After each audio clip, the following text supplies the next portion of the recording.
Yo soy Isabel Salas y el día de hoy toca video. El día de hoy les traigo varias historias muy interesantes que me han estado pasando tanto en mi internado como me pasaron en mi preinternado. Como siempre, no mencionaré los nombres de las personas de las que les voy a estar hablando y también les pido respeto. Estaba yo en mis prácticas de pediatría cuando de repente llega una señora con un bebé diciendo que su niño estaba enfermo. Cuando me tocó revisar a este bebé, este niño olía feo, olía a drenaje y era algo que no entendía. O sea, yo primero pensé, bueno, tal vez es la enfermedad lo que está haciendo que apeste, no sé, como que fue lo primero que se me vino a la mente. Al momento de estarlo examinando me di cuenta que tenía como costras en su cuerpo. Y yo pensé, bueno, tal vez tenga alguna enfermedad que esté haciendo que de alguna manera su piel se eche a perder o algo se eche a perder. No sé, como que en ese entonces no sabía mucho, entonces me ponía a imaginar un montón de cosas porque no me explicaba por qué ese niño estaba lleno de costras y apestaba tanto. Tanto la doctora como las enfermeras se acercaron porque es que el olor era demasiado fuerte. Y cuando comenzaron a hacerle preguntas a la señora, resulta que el bebé había nacido hacía un mes y este niño había nacido prematuro y durante todo ese mes la señora no lo había bañado. Ahora en este preciso momento les pido que pausen el video enseguida de esta pregunta que les voy a hacer. ¿Por qué creen ustedes que la señora no había bañado al niño? Es decir, ¿cuál creen que sea ustedes la razón por la que esta señora no bañó al niño? Corre tiempo, las dejo que pausen unos segunditos este video a ver si ustedes logran comprender por qué la señora hizo esto. La respuesta de la señora fue que no lo había bañado durante todo ese mes que él había nacido, o sea, desde que él había nacido hasta su primer mes de vida no lo había bañado ningún día porque decía que el agua de su casa estaba muy fría. Cuando me dijo esto yo me quedé realmente impactada, o sea, no sé, se me hizo algo muy abusivo, de verdad el niño estaba... No, es que lo tenían que haber visto, lo tenían que haber olido, se veía mal, la piel, las costras, eran costras de mugre, apestaba porque no lo habían bañado durante un mes y la razón de la señora era porque el agua estaba fría. Cuando le preguntamos por qué no calentaba el agua, la señora simplemente se quedó callada. La señora era una persona de muy escasos recursos, ni siquiera había terminado la primaria, sin embargo no sé si esto verdaderamente justifique el no haber bañado a su hijo durante un mes. Estos descuidos higiénicos pues hicieron que el bebé se enfermara, pescar una neumonía, lo tuvieron en cuidados intensivos, sin embargo pues el niño estaba muy chiquito, había sido prematuro y pues lamentablemente falleció. Lo más triste es que cuando la señora nos llevó al niño ni siquiera se veía preocupada, ella lo llevaba porque decía que tenía como dificultades para respirar, pero ella siempre estuvo muy tranquila hasta que tanto las enfermeras como yo, como la doctora, pues la regañamos, o sea, le llamamos la atención, le dijimos como, no sé, o sea, es que no sé, digo yo, en qué cabeza cabe no bañar a un niño, ese niño estaba sufriendo, ese bebé pues estaba muy mal, entonces obviamente sí le llamamos la atención y fue entonces cuando la señora se dio cuenta de la gravedad del asunto, que empezaron a llegar muchas personas para ayudarnos a sacar al niño pues del problema que tenía y fue hasta entonces cuando la señora empezó como a llorar un poquito. Después pues como les digo se llevaron al niño a cuidados intensivos, pero lamentablemente a los pocos días después falleció. Y una de las cosas más tristes de esto es que cuando le dijimos a la señora que su bebecito había fallecido, lo primero que la señora nos preguntó fue que si cuánto íbamos a tardar en el proceso de dejarla ir, porque ella tenía que ir con sus otros 7 hijos. Cuando pasan este tipo de cosas se tiene que hacer un rollo en el hospital, lo tienes por así decirlo que demandar a las autoridades, les tienes que avisar a las autoridades porque eso pues se puede, es maltrato infantil, se considera como maltrato infantil. Y bueno, ya después de eso no supe qué procedió, pero por lo menos hasta aquí termina la historia de mi parte. Estaba en mis prácticas de medicina interna y me tocó estar en el área de geriatría del hospital, donde pues están los viejitos, están las personas adultas, las personas de la tercera edad y más allá. Ahí había un pacientito al que a mí me tocaba estarle pasando visita, estarlo cuidando, estarle checando los signos vitales, que básicamente pues ya estaba en lo que comúnmente se conoce como estado vegetal, ya no respiraba por sí mismo, no se movía, no comía, no hacía absolutamente nada, estaba conectado y era así como lo mantenían vivo. Las personas que lo cuidaban era una señora, quien era su esposa, y una señora más joven que era su hija. Sin embargo, cada vez que les pedíamos que pues movieran al paciente del lugar, porque cuando una persona está mucho tiempo recostado, se les empiezan a hacer úlceras por la presión constante que tienen normalmente en los pies, en las pompis, en los codos, entonces tienes que estar moviendo a este tipo de personas. Sin embargo, los familiares se negaban a moverlo. Y es que tanto la esposa como la hija decían que les daba asco estarlos moviendo, decían que les daba asco tener que cambiarlo de pañal, decían que ellos no querían estar ahí, les molestaba estarlo cuidando y lo externaban abiertamente a nosotros. Se veía que ellos verdaderamente no querían estar ahí cuidándolo. Siempre la señora estaba de mal humor, estaba de mala gana, parecía como si estuvieran esperando a que esa persona falleciera, de verdad. O sea, es que tú lo notas y era algo que pues, no sé, se sentía muy feo. Incluso eran groseros con los doctores cuando los doctores les hacían una recomendación de que es que les tienes que hacer esto, tienen que tener estos cuidados. Ellas se quedaban como de que no, es que no lo voy a hacer, no lo quiero mover, no lo quiero cambiar de pañal, no voy a hacer nada, lo único que estoy haciendo aquí es vigilarlo porque aquí tengo que estar, pero no voy a hacer absolutamente nada. Entonces el doctor le decía como, bueno, entonces pues que venga otro familiar con quien pueda hablar, porque el doctor pues quería hablarles de la situación del paciente.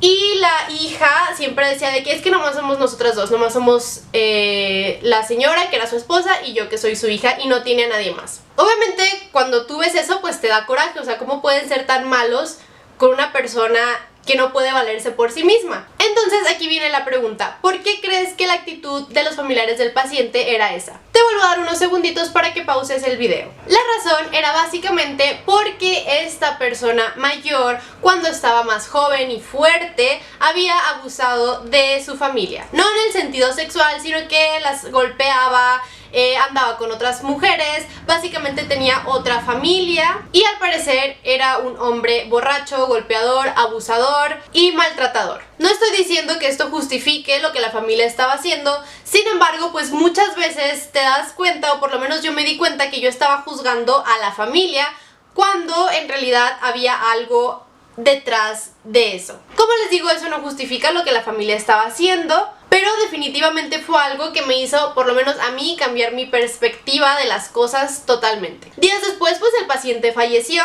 así que chicos, pues recuerden siempre tratar bien a su familia y a las personas que los rodean, porque nunca saben en manos de quién van a acabar. Llegó una chava como de 14 años, traída por otros dos jóvenes más grandes que ella, como de 17 la otra chava y de 23 el chavo, y la niña venía como ida, como que tú le hablabas y ella no te respondía, y los chavos decían que se había caído y que de repente se había puesto así como toda, no sé, como rara. Es que ni siquiera sabría cómo decirles, estaba así como que le hablabas y no te respondía, estaba respirando muy fuerte, como que se quedaba ida, no te hablaba. Estaba muy raro. Los doctores llegaron a la conclusión de que la niña no tenía nada, simplemente estaba haciendo como un show, por así decirlo. Pasado el ratito, pues yo le empecé a hacer preguntas de cómo estaba, le exploré, nos dimos cuenta que pues en realidad no tenía nada, pensamos que se había golpeado la cabeza o algo así, tenía algún problema neurológico, pero en realidad no tenía absolutamente nada. De repente la niña comienza a llorar desconsoladamente y yo le pregunto por qué se pone así y ella no me responde. Era muy desesperante porque yo le preguntaba qué tienes, qué te pasa, por qué lloras, y ella simplemente lloraba, no nos contestaba. Los otros dos muchachos le decían contéstale a los doctores, pero ella no les hacía caso. El doctor pidió que ambos muchachos salieran de la habitación donde estaba la niña y volvimos a intentar interrogarla. La niña nos confesó que tenía mucho miedo porque sabía que cuando la regresaran estos otros dos chavos la iban a castigar. Y es que resulta que esta niña estaba en un centro de rehabilitación, o bueno, un centro de rehabilitación de menores, porque consumía marihuana o cocaína, no sé, algún tipo de droga, y sus papás la habían metido ahí. Pero al parecer era de estos centros de rehabilitación muy estrictos y muy intensos que ni siquiera están registrados, ni siquiera siguen las normas, porque los centros de rehabilitación bien establecidos tienen ciertas normas, y estos centros de rehabilitación que hace como la gente común y corriente luego son muy intensos en el sentido de que hacen castigos muy feos hacia las personas, hacia los jóvenes o incluso hacia los niños para poder rehabilitarlos. La niña me contaba que ella sin querer se había resbalado en el piso mientras trapeaba y que cuando se cayó estos otros dos muchachos comenzaron a decirle que la iban a reportar porque se había caído por estar jugando. Cuando estos chavos le empezaron a decir esto, pues la niña como que se empezó a poner muy histérica, muy tensa, porque decía que no quería que la castigaran, y fue cuando entró como en ese ataque de ansiedad donde no escuchaba nada, comenzaba a respirar muy rápido, comenzó a temblar,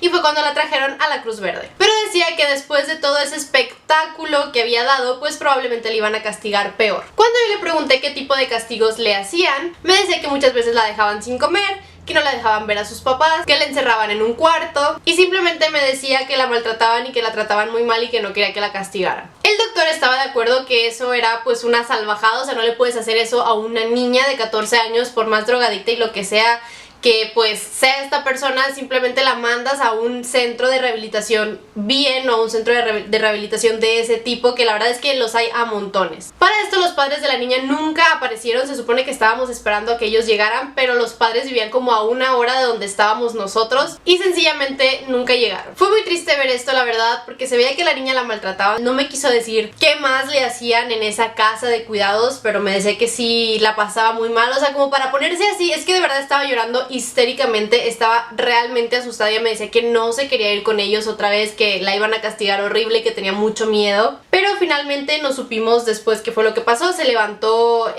por así decirlo, pues la demanda. Se avisó que posiblemente esta niña podía estar formando parte de maltrato, la podrían estar maltratando, pero pues la verdad es que ya después no le di seguimiento, ya no supe qué pasó, pero fue otra historia que definitivamente me dejó bastante marcada. Finalmente, la última historia es de una mujer que llegó a urgencias al hospital porque había recibido una apuñalada con un cuchillo, con un arma punzocortante en su vientre y estaba pues embarazada. Al momento de estarle preguntando qué fue lo que pasó, ella admitió que ella misma había sido la que se había apuñalado sin querer. Sinceramente, nosotros al principio no creíamos que hubiera sido accidental. Primero pensamos que fue alguien. Sin embargo, cuando las personas expertas en eso checaron la herida, se dieron cuenta que no era el tipo de herida que te hace alguien más. Porque cuando alguien más te cuchilla, usualmente lo hace con la intención de hacerte daño, entonces pues mueve el cuchillo, lo dobla, o lo hace para arriba, o lo hace para abajo, de tal manera que lastima muchas partes dentro de tu cuerpo. Sin embargo, esta apuñalada se veía que había entrado y había salido de una manera no muy común, como para que alguien más lo hubiera hecho. Así que pues le creímos a la paciente que ella misma se lo había hecho. Ahora la pregunta era, ¿de verdad había sido un accidente o lo había hecho a propósito? Ella nos dijo que ella estaba pelando un hueso, o sea que le estaba quitando como la carne a un hueso con un cuchillo muy grande y filoso, y que al momento de que estaba haciendo esto, ella sin querer como que se le fue la fuerza, o sea, se pasó de más y se encajó el cuchillo ella misma. Terminamos creyendo en su versión, por extraña que fuera, pero algo que no me dejó muy conforme fue que cuando yo le estaba haciendo pues la historia clínica, que le estaba haciendo preguntas, siempre les tenemos que preguntar si toman, si fuman y si se drogan, y esta paciente me negó todo. Me dijo que no fumaba, que no tomaba y que no se drogaba, cuando antes ya le había confesado a otros doctores que sí tomaba, que sí fumaba y que sí se drogaba, y durante el embarazo. Cuando los pacientes te mienten en este tipo de cosas, pues no son de mucha confianza. Entonces después de eso yo ya no supe si creer que había sido un accidente o no había sido un accidente. Entró a cirugía para que le hicieran una exploración a ver qué tanto daño había hecho en su interior o qué tanto daño le había hecho al bebé, pero lo bueno fue que apenas había alcanzado a rozar un poquito de la parte donde se encontraba el bebé. Entonces lo único que tuvieron que hacer los doctores fue como cerrar, fue suturar eso que se había abierto de donde se encontraba el bebé, y no pasó a mayores, no le pasó nada al bebé, no le pasó nada a la mamá y todo terminó bien en ese sentido. Sin embargo, pues como les decía anteriormente, la paciente fumaba, tomaba y se drogaba durante el embarazo, entonces probablemente ese bebé no iba a hacer nada bien, porque las personas que tienen este tipo de adicciones durante el embarazo, que consumen alcohol, drogas o fuman, pues les causan muchos problemas a sus bebés. Y bueno, esto ha sido todo por el video del día de hoy. Espero que les haya gustado, que se les haya hecho interesante. Definitivamente en los hospitales, en los centros de salud, a los doctores, a las enfermeras les pasan muchísimas cosas, ven muchísimos casos muy diferentes que tú de repente no puedes creer que puedan pasar ese tipo de cosas, pero te topas con la realidad y son cosas que se me hacen bastante interesantes. Ya saben, yo estaré encantada de abrir esta nueva sección en el canal durante mi internado, donde les podré estar contando este tipo de anécdotas, tal vez una vez cada tanto tiempo, una vez al mes, una vez cada 2 meses, no sé, dependiendo de cómo vaya juntando las historias. Díganme si se les hizo interesante y si les gustaría saber más historias. Entonces, como siempre, pues ya saben, muchísimas gracias por esos minutitos que se dedican a ver mis videos. Ya saben que como siempre les deseo un excelente inicio de semana, les mando un abrazote hasta el otro lado de la pantalla y nos vemos hasta el siguiente video. ¡Adiós!